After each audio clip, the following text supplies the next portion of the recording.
Bismillah. Assalamualaikum warahmatullahi wabarakatuh. Alhamdulillahilladzi wa bihi nasta'in ala umuri dunya waddin. Asyhadu an la ilaha illallah wa asyhadu anna Muhammadan abduhu wa rasul. Allahumma shalli ala sayyidina Muhammad wa ala alihi wa sahbihi ajmain. Amma ba'd.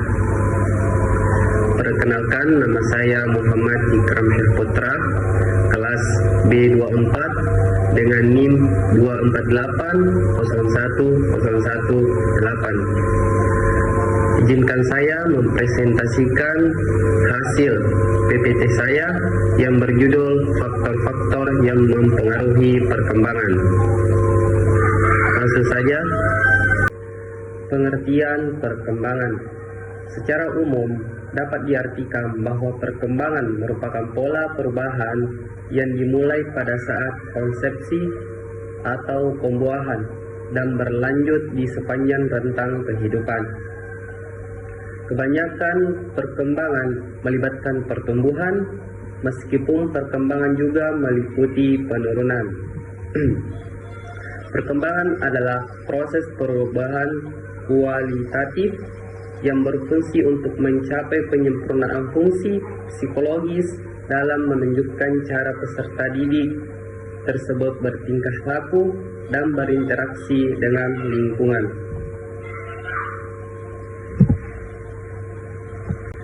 Selanjutnya adalah jenis-jenis perkembangan. Yang pertama itu perkembangan biologis. Perkembangan biologis ditandai oleh pertumbuhan ukuran organ dan tubuh seperti tangan, kaki, badan yang menjadi besar dan tinggi.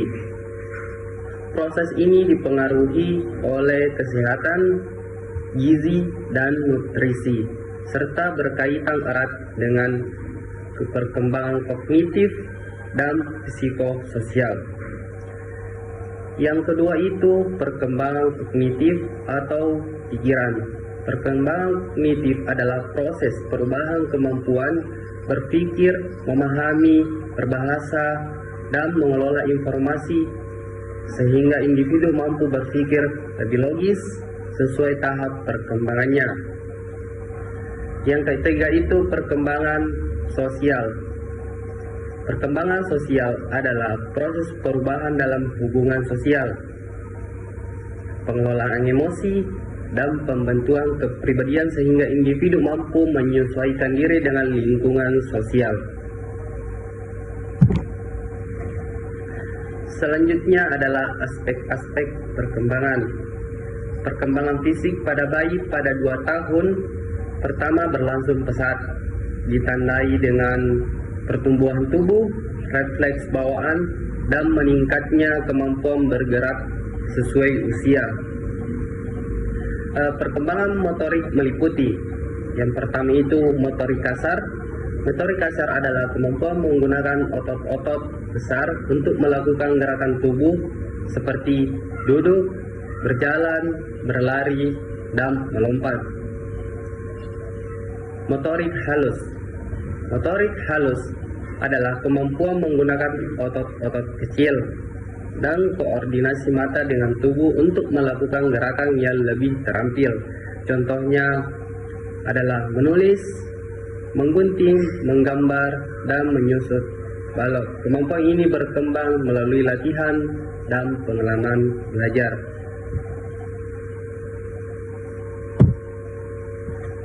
Selanjutnya, perkembangan emosi.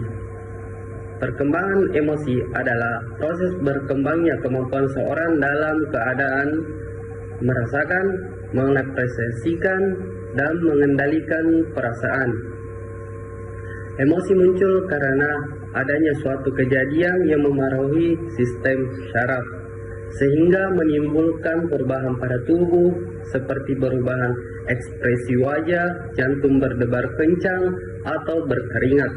Perubahan ini tersebut membuat seorang merasa senang, sedih, marah, atau emosi lainnya yang kemudian memengaruhi perilakunya. Yang ketiga, perkembangan kognitif. Kognitif sebagai kapasitas kemampuan berpikir, dan segala bentuk pengenalan.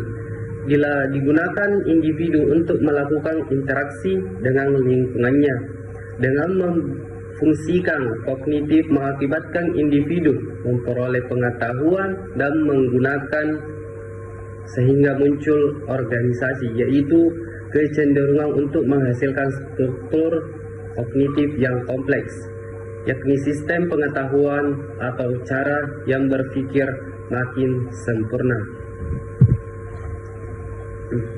Selanjutnya adalah faktor-faktor perkembangan. Faktor-faktor perkembangan yang pertama itu faktor hereditas. Faktor hereditas adalah faktor yang berasal dari gen orang tua yang dipengaruhi.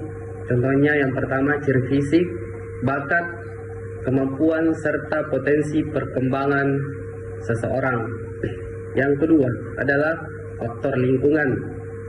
Faktor lingkungan adalah dari luar diri individu seperti keluarga, sekolah, teman sebaya, budaya, dan kondisi sosial yang dapat memengaruhi cara berpikir, perilaku, dan kemampuan seseorang. Yang ketiga itu faktor gizi dan kesehatan. Asupan makanan yang cukup dan kondisi kesehatan yang baik mampu pertumbuhan fisik serta perkembangan otak. Faktor hereditas dan lingkungan. Hereditas dan lingkungan merupakan dua faktor yang memengaruhi perkembangan individu sejak dalam kandungan hingga manusia dewasa. Hereditas adalah faktor bawaan dari orang tua yang diwariskan melalui gen, sedangkan lingkungan adalah faktor yang diwariskan melalui dari luar diri individu seperti contohnya keluarga, pendidikan, dan masyarakat. Menurut William Stem, perkembangan individu dipengaruhi oleh perpaduan antara dua faktor tersebut, hereditas dan faktor lingkungan. Keduanya saling berhubungan dalam membentuk kepribadian, kemampuan, serta perilaku seseorang. Faktor hereditas memberikan potensi dasar yang dimiliki individu, sedangkan lingkungan membantu mengembangkan potensi tersebut melalui pengalaman, pendidikan, dan interaksi sosial.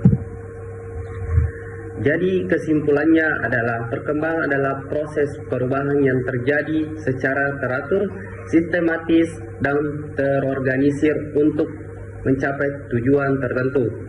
Perkembangan individu dipengaruhi oleh berbagai faktor, terutama faktor hereditas dan lingkungan.